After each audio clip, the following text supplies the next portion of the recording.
This production was done under Stay Safe COVID-19 rules.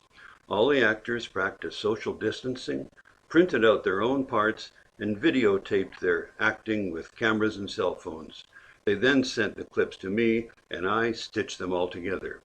There are plenty of rough patches and glitches in this production that I hope you will forgive, as we all did our best to make something that hopefully you will enjoy.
Well, hello.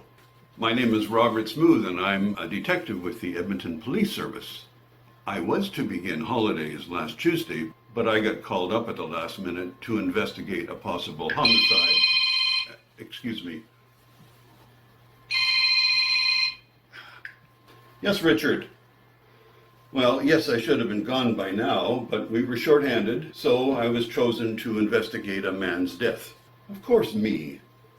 I am the smartest detective here. You're entitled to your opinion. Anyway, Tuesday morning, a body was found at the bottom of a stairwell at the McDonald Hotel. They called for an ambulance, but he was obviously DOA.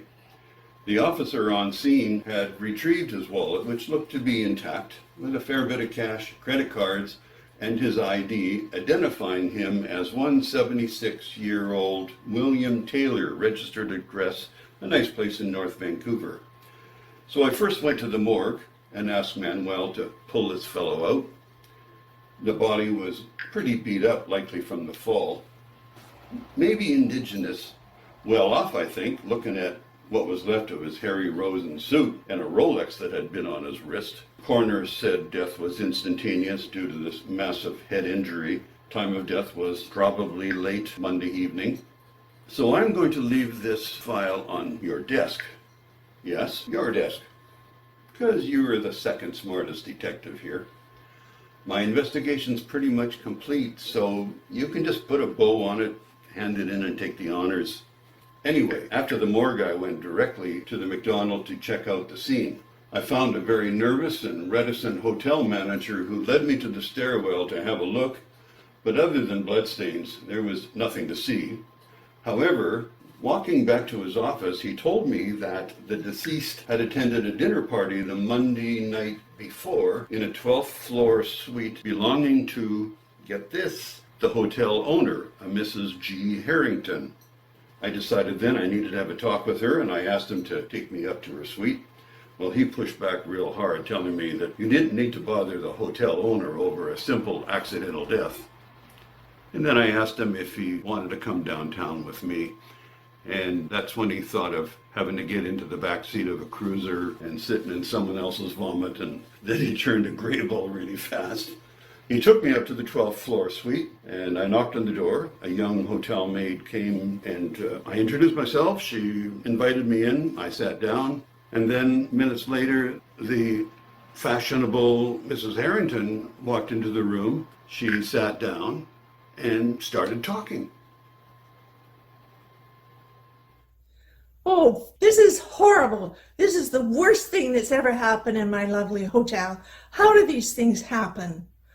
Only yesterday we were having the most wonderful dinner party with our guests. And now, this terrible tragedy. That poor man dying all alone. I am sorry for your loss, Mrs. Harrington. You knew the deceased well? A close friend, perhaps? Well, not exactly a friend, but we were well acquainted. This is horrible. What will our hotel's guests think when they hear of this? Mrs. Harrington, an old man's accidental death from a fall is not front page news. There were other guests, I understand? Oh, yes, I have several friends to dinner. And they were? So there was Burl Rossi, a dear friend and always a great contributor to my annual charity drive. She is so sweet and generous. And Stephen Fleury.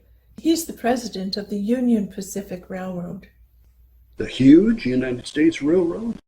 I don't know about huge, but yes. Stephen runs a wonderful railroad in the United States of America. That's very interesting.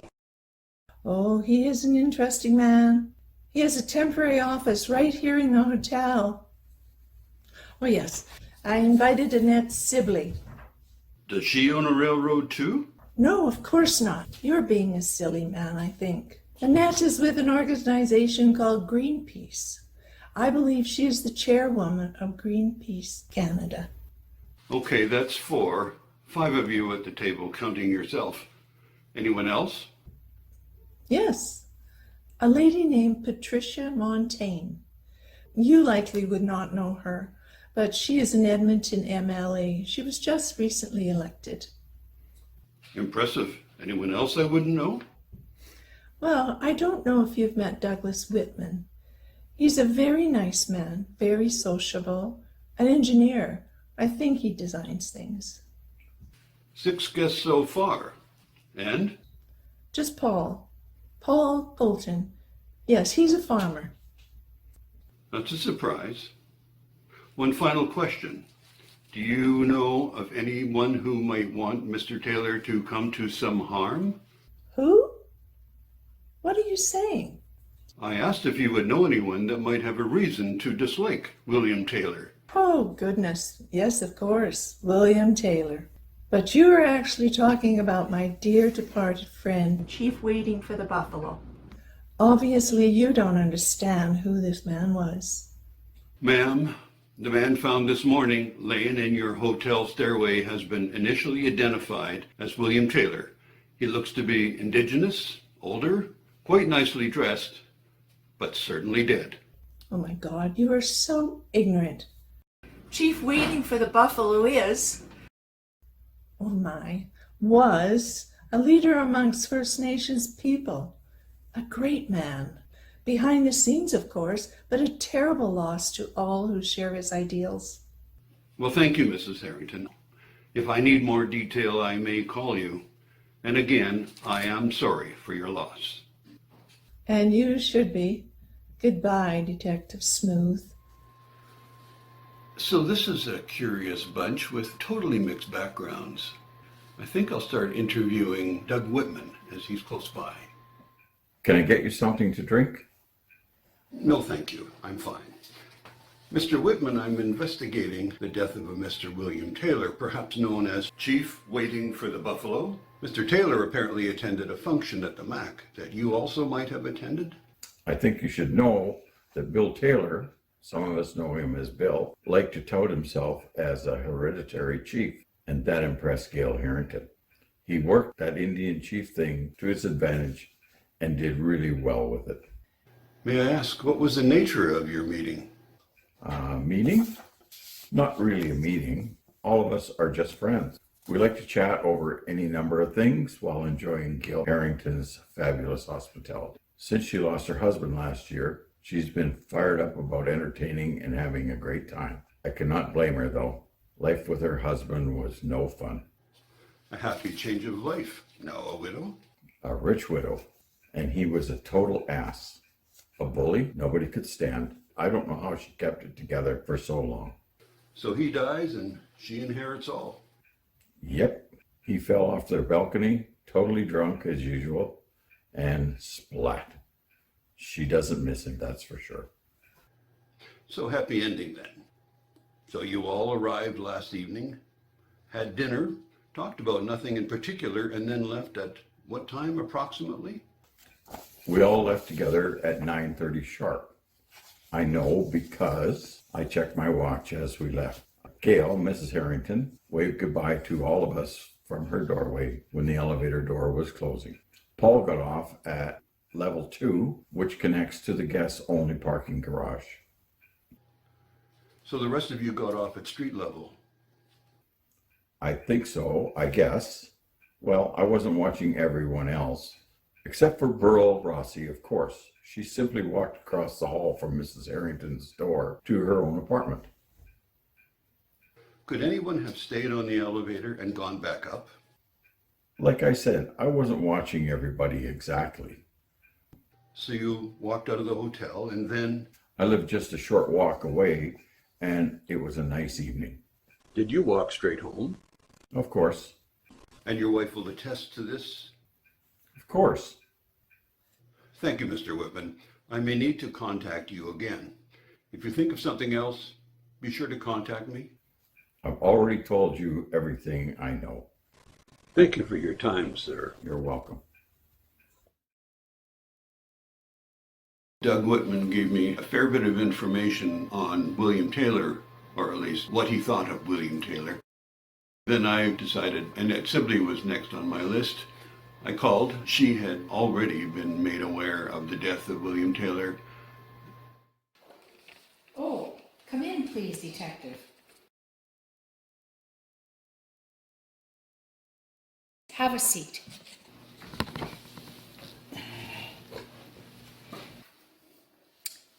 This is so terrible. Do you suspect foul play, Detective? We're still investigating, ma'am, but it appears to be an accident. Well, I mean, it's a horrible thing to have happened, just the same. You met with several guests of Mrs. Harrington's at a private dinner party last night. Yes, I did. May I ask the nature of your conversations at this gathering? Well, it was just a nice, congenial dinner, the usual that Mrs. Harrington would put on. The 8 of us share a common interest, so of course, that was often what we talked about. And what common interest would that be, Mrs. Sidley? Well, the environment, of course. That is what we all talk about. The world cannot support life, all kinds, if we don't make some huge changes to our lifestyles and the way we plunder our resources. I don't disagree with your point of view on the environment, ma'am, but I would like to know if there was any unexpected heated conversations, any strong words from anyone at the table? Well, if you mean, are we sick and tired of speaking out but no one listening when we remind people of their refusal to protect our planet? Were there any comments on any other subjects that would stand out in your mind? No, I don't think so. We all have the world's common good at heart, even though we might each offer competing solutions. Did you go straight home after the dinner party? Yes, Detective. And what time did you arrive home? Around 10. You came home by cab? Yes, Mrs. Harrington indulges us from time to time with prepaid taxis. Thank you for your time, Mrs. Sibley. I may contact you again should I have further questions. I suppose that would be all right. Goodbye, Detective. So Annette Sibley has very definite ideas about the environment. I thought perhaps that's what this group is all about, and maybe Paul Colton would expand on that. I called his home, his wife answered and told me he was out at a meeting at Stony Plain Council, so I thought I would meet him there. Excuse me, Mr. Colton. My name is Detective Smooth, and I'm with the Edmonton Police Service. I'd like to ask you a few questions. How'd you know I was here? I do have a cell phone, you know. Didn't my wife tell you that? I was going to be in the neighborhood anyway. Sure you were. What do you want to know? I'm investigating the death of William Taylor. Did you know that he died last night? Yeah, I heard. I understand you met with several guests at a Mrs. Harrington's in the McDonald Hotel. Could you tell me what time you left the hotel? I was there and I left about 9:30 or so. And the reason for you being there, sir? We had things to talk about. And where did you go from there? If you must know, I have an apartment in the West End, near West Edmonton Mall, and I'm in Edmonton pretty often doing business. And that business is farming, sir?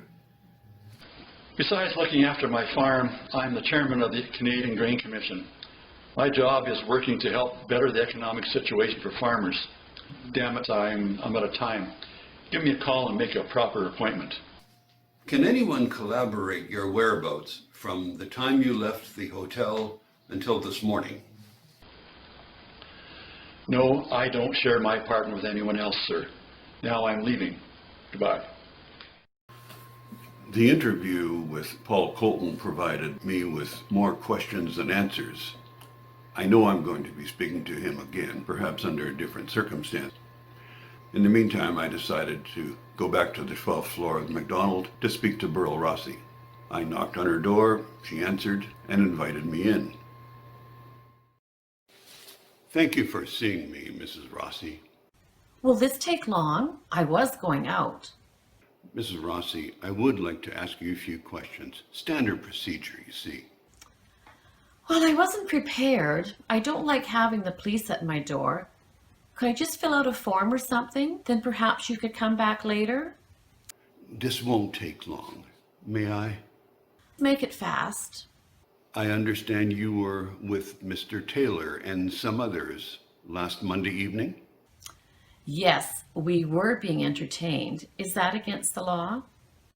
I take it you did learn that Mr. Taylor's body was found at the bottom of the McDonald stairwell? I was told that early this morning by a personal visit from the general manager of the hotel. The general manager notified all of the hotel's guests in person? Of course not. I suppose just those of us on the 12th floor. Just those on the 12th floor? Detective, this is the 12th floor of the McDonald Hotel. Any other questions? Did you notice anything unusual or unexpected attitudes from any of the other guests? No. Any idea why Mr. Taylor would have returned to the hotel and entered the stairway? No. You left the party when? Between 9 and 10, I guess. You went straight to your apartment from Mrs. Harrington's? Yes, of course I did. Straight there. Like, where else would I go? And did you leave your apartment for any reason? My door stayed locked until the hotel manager knocked on my door.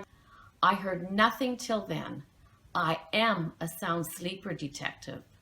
And now I must have some privacy. Do you mind? Not at all, Mrs. Rossi. Please have a good day. The interview with Burl Rossi gave me even less information. However, I decided on the way out of the hotel, I would talk to the hotel's concierge.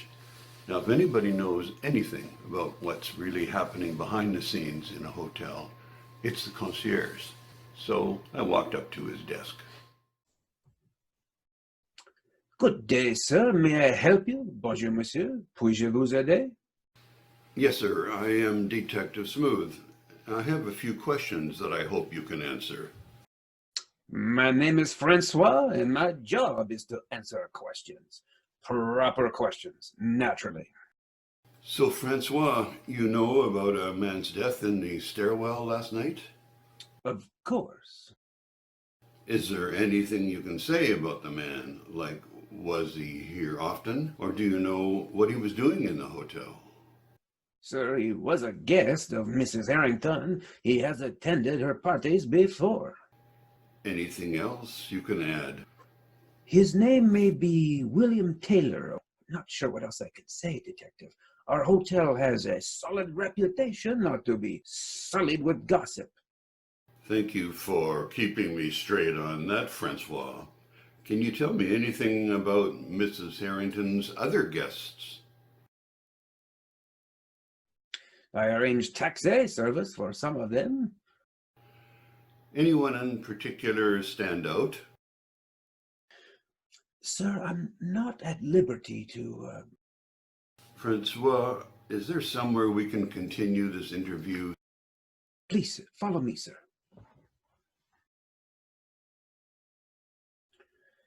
I really know nothing of importance about Mrs. Harrington's other guests. Have you seen any of them in the hotel before?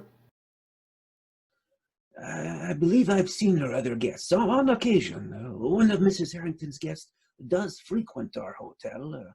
Name is Paul Colton, a regular visitor. He walks straight in, no luggage, heads directly for the elevators without a word. Any idea what room he is headed for? No, sir, but the elevator always stops on the 12th floor. And you see him leaving the hotel when? I don't. I'm off shift at 8 o'clock. Now, I must get back to my desk.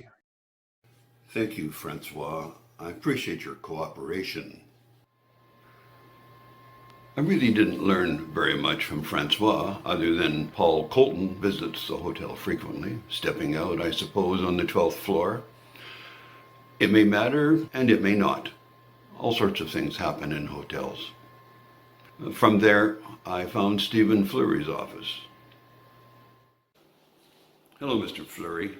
I don't know if you've heard that the body of William Taylor was found at the bottom of a stairwell on Tuesday morning. William? William Taylor? Oh my goodness. I had no idea. I'd like to ask you a few questions so that I can complete my investigation, sir. Ah, sure. Yes, of course, but I don't know how I can help. I attended a friendly get-together with Bill and some other friends last Monday night. He was fine then. How did he die? A heart attack or something?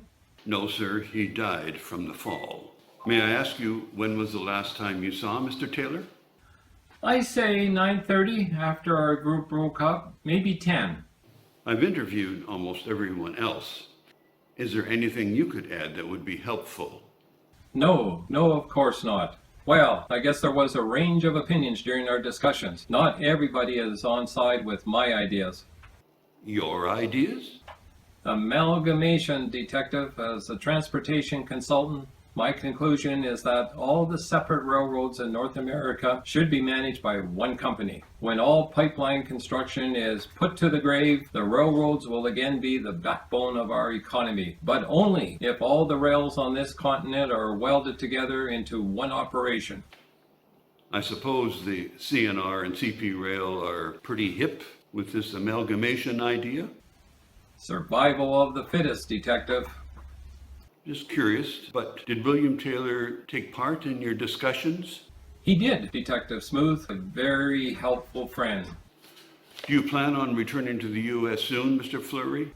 Not soon. There are more things to do here, Detective. Well, thank you for your time, sir. We will be speaking again. Good day.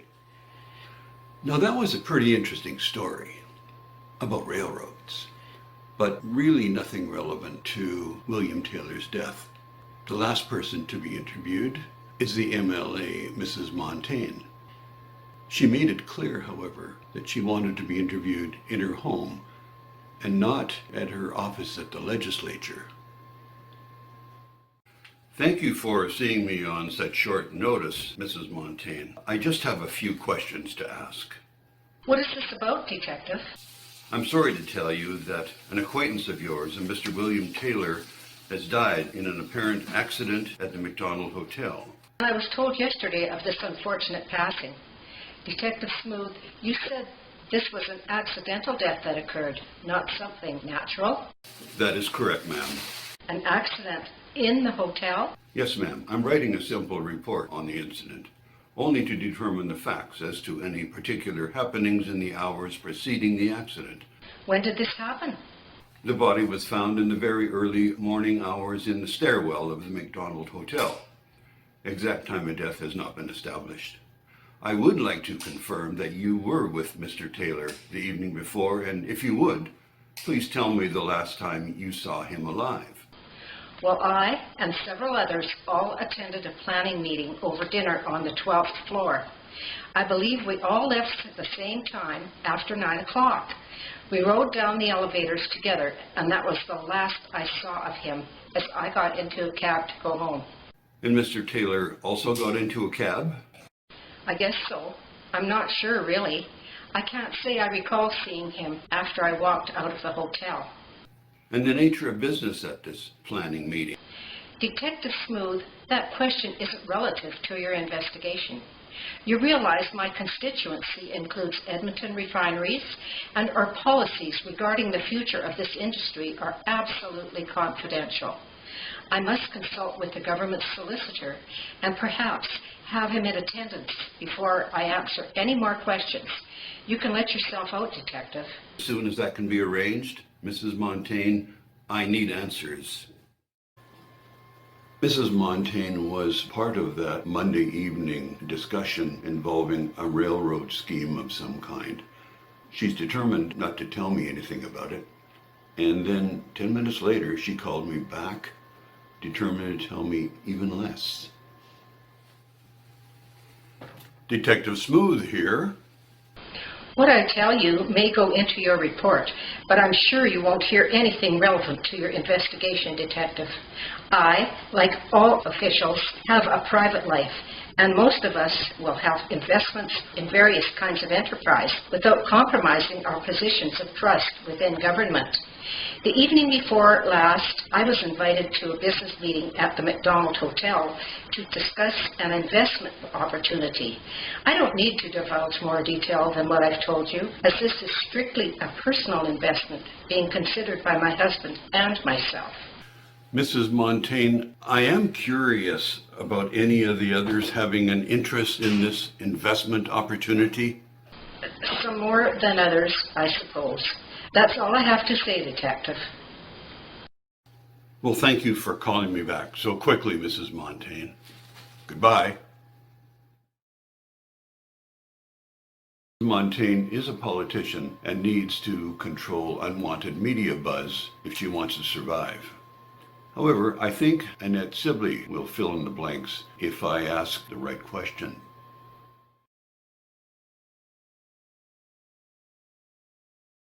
Mrs. Sidley, I have a few questions about the last time you were with Chief waiting for the buffalo. I understand much of this meeting has to do with an investment opportunity? Oh, my. Well, I can't say that that's true. Where did you get this idea? Others have said they're looking at perhaps funding a new large-scale operation. I was hoping to get your position on this. Are you an investor? Oh, my, no, Detective. You have the wrong idea. Mr. Fleury wants to build a railroad in Canada, a rail link from Edmonton to Churchill. Actually, though, I ask you to keep that under your hat, so to speak. We ask for confidentiality because potential competitors might not make the same environmental commitments that we are prepared to make. That's why I am happy to initiate support for this project from Greenpeace Canada. Thanks. I will keep this under my hat. And thank you for your cooperation, Mrs. Sidley. Oh, my pleasure, Detective Smooth. Well, I did ask the right question. And then I called Paul Colton and made a proper appointment. Mr. Colton, I'm continuing with the investigation of the accidental death of William Taylor. I need to know the happenings the last time he was with a group of people, you included. What I do know is that Stephen Fleury is intent on building a railroad from Edmonton to Churchill. Maybe he wants to do this funded by the Union Pacific Railroad, but I'm guessing he wants to step out and make something for himself, leverage with other people's money. So far, so good, Mr. Colton? It's Paul, Detective. Yes, you kind of got it right. And your interest in all this, Paul? Access to salt water. You know, the Arctic is warming at an incredible rate, and there is a 12-month shipping at some point in the future. Not only grain, but Alberta crude and refined products to be shipped to Europe at less cost and less time. I think Colton and Montaigne will hustle the Alberta government for funding. Okay, I get this. It sounds kind of far out, but frankly, I don't care what you people are scheming. I just want everybody's story straight so I can move on to how did William Taylor end up at the bottom of that stairway. Well, you've got my version. Is that it? I guess it is, Paul. Thank you for spelling it out for me. I'll see you out the door, Detective. One more thing, Paul. I have to ask you about your visits to the McDonald's 12th floor. Something I should know? I guess. Bill Rossi's maiden name was Colton, my sister. I help her out now and then. Paying for a 12th floor suite? You have deep pockets. No, nothing like that. You should know that Mrs. Harrington picks up the tab. Wow. And why would Harrington be doing that, Paul? Not for me to say, Detective. You have to talk to Beryl about that. But I did tell her that if the good deal goes south, my wife and I would love to have her move out to our farm. Anytime. Good day, Paul. And thank you very much. I think I now understand pretty much everything about the grand scheme that everybody wanted to keep secret, but nothing further about William Taylor's last hours. I'm hoping that Douglas Whitman will finally be straight with me, so I drove over to his office and just walked in, unannounced. What the hell? What are you doing here, Detective? You can't just barge in like you own the place. I'm busy with something important, so would you mind getting out of my office? Mr. Whitman, I will leave when you've told me everything about what part you play in this project. Well, I'm just doing engineering and design work. It's a special project for the government. Please, it's not for the government. Tell me what you're doing here. I'm designing a container port at Churchill. A container port? Uh-huh. For who? For our group, Detective. We are going to build a high-speed, high-load rail link from Edmonton to Churchill. That'll be new access for containers coming and going. But who told you about this? It was not to be announced till we were ready. Doesn't matter. I don't care about a container port. What I want to know is, what was William Taylor's part in this project? I don't think Bill was much interested in Fleury's project. In fact, I have no idea why he was there. I hope you're telling me the whole truth, Mr. Whitman. I'll leave it at that, unless I hear something that brings me back to your office. So it's goodbye. On the way out of the hotel, I tried to call MLA Montaigne, but instead, I got her recorded message. This is Patricia Montaigne. I'm sorry I can't take your call as I'm away for a few weeks on a trade mission to other countries. Cell service may be down, so please don't attempt a message. You may contact my secretary should you need to contact someone else at the Alberta government. Thank you and goodbye.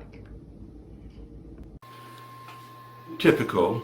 If an idea on the front page looks good, a politician will back it. If it starts to look not so good, then the politician usually disappears. There was another loose end regarding Burl Rossi's free apartment, and perhaps Francois would help me with that. Ah, the funicular. It's very nice. So to get there, you go out our main front door. You take a left. One moment. Detective. Francois, I'm sorry to interrupt, but what's the deal with Burl Rossi's free hotel suite? Detective, honestly, all I know is that she moved into her suite soon after Mr. Harrington's unfortunate accident. I guess the missus needed a friend. And who is covering the cost? Well, I suppose it's on Mrs. Harrington's orders for her to live rent-free. Thanks, Francois. See you around. Of course, Detective. We aim to please. Now, the funicular, yes. Out the main door. Take a left. Then you walk down the street. Before I left the hotel, I made my way up to Stephen Fleury's office. I almost missed him. Hello, Mr. Fleury. I understand you're checking out this morning. Going somewhere? Yes, my office in Omaha, Detective. So, back to running your U.S. railroad. No reason to stay here, Detective. Thanks to you, we lost the element of surprise. It will all be in the morning papers. One last thing, Mr. Fleury. How was William Taylor involved in your grand plan?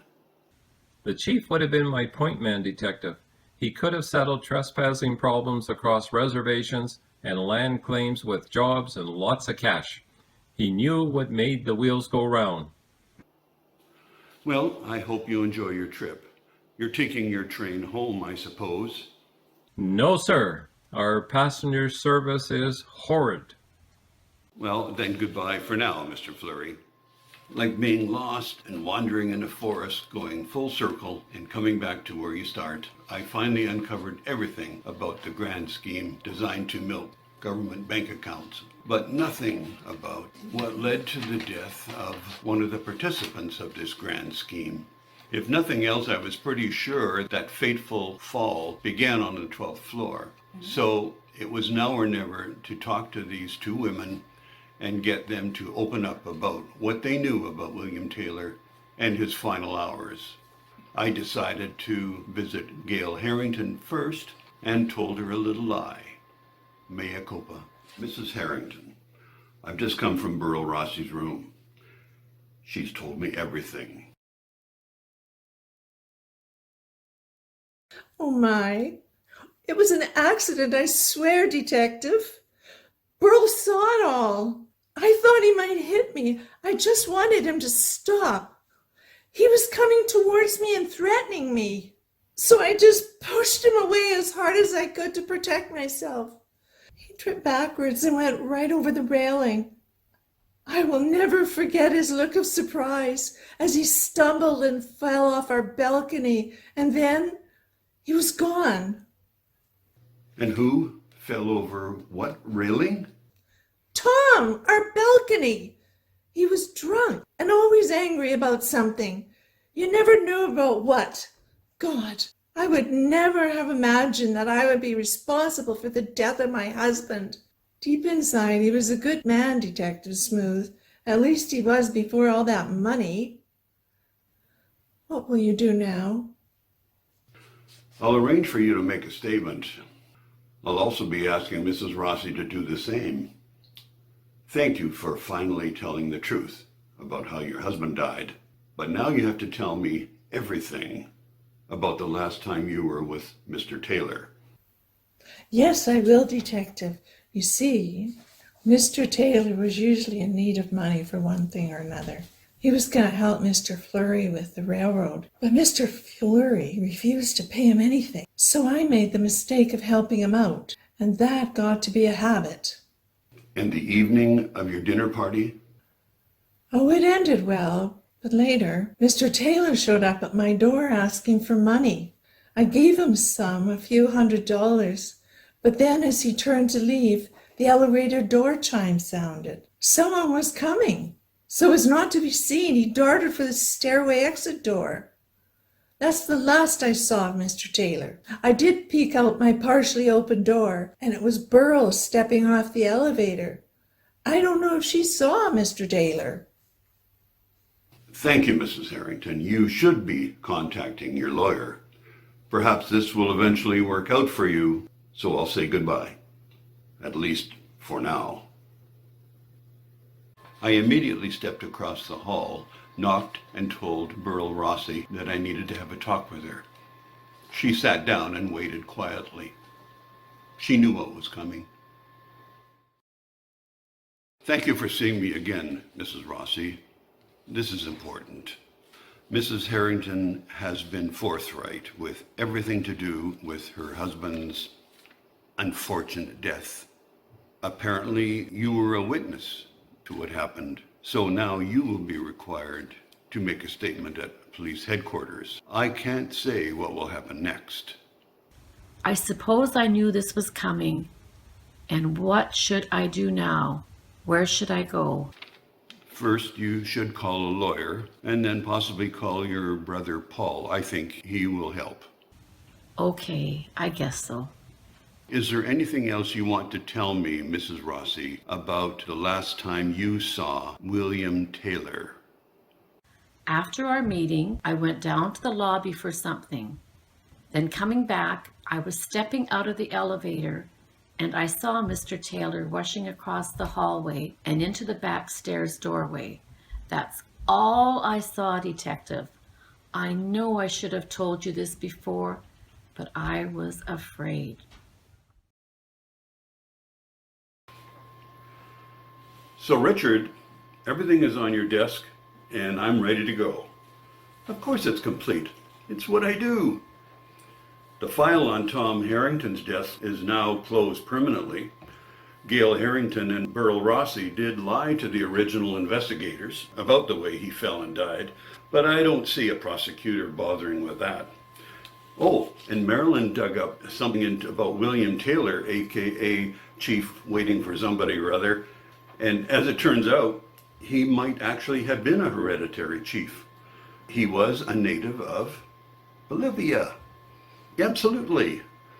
No next of kin yet. Besides, who would want that body? Yeah, maybe the Rolex. Anyway, I'll see you when I get back. Goodbye, Richard.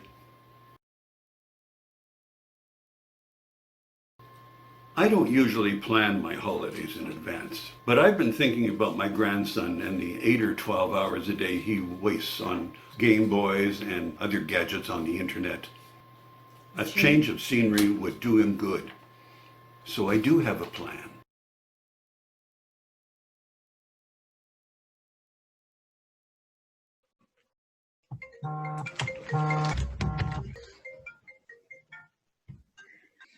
Hello, Grandpa.